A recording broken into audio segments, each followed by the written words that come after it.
আজকে আমাদের স্যারের রিটায়ারমেন্টের লাস্ট দিন, লাস্ট আর কি চাকরি, তার জন্য স্যারকে আমি কিছু বলার জন্য অনুরোধ করছি।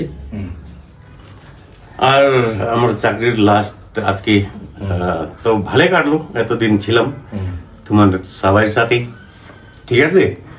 তো আমার চাকরি লাইফে তোমাদের সাথে কোনো কিছু হয়ে গেলে তোমরা মনে কিছু নিবে না, ঠিক আছে। হয়তো আমি বোকাও দিলাম, করলাম, আপনি যে এতদিন চাকরি করলেন, যে আপনার যে অভিজ্ঞতা একটু আমাদের কাছে শেয়ার করলে আমাদেরও সেই জিনিসটা চাকরির অভিজ্ঞতা বলতে গেলে চাকরি নিজের ডিউটি পংচুয়ালি করতে হবে। যতই বড় সাহেব আসুক, যতই রকম আসুক, নিজের ঠিক থাকলে না কারো কিছু বলার নেই। নিজের লাইনে ঠিক থাকতে হবে। কারো সাথে ভুল ভ্রান্তি মানে কারো মানে এরকম যে কোনো আপনার বন্ধু বান্ধব পিছনে কোনোদিন যাবো না তোমরা। নিজের শুধু লাইন দেখো, এটাই পারফেক্ট আমি বলছি। ও কি করতেছে না করতেছে দেখার দরকার নেই। আমি কি করতেছি না করছি, আমার লাইন ঠিক আছে, চাকরি কিভাবে করতেছি সেটাই দেখতে হয়। যে আমার অভিজ্ঞতা এটাই বলি আমি।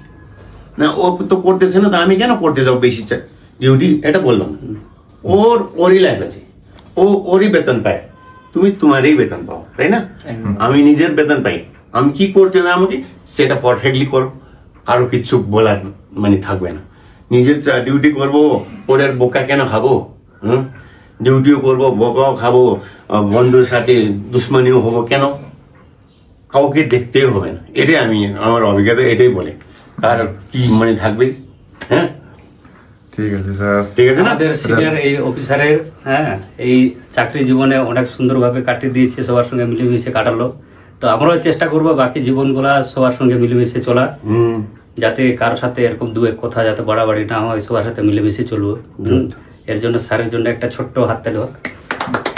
Thank you sir. সবাই ভালো আছে, ভালো থাকবা, ভালো করে ডিউটি করবা।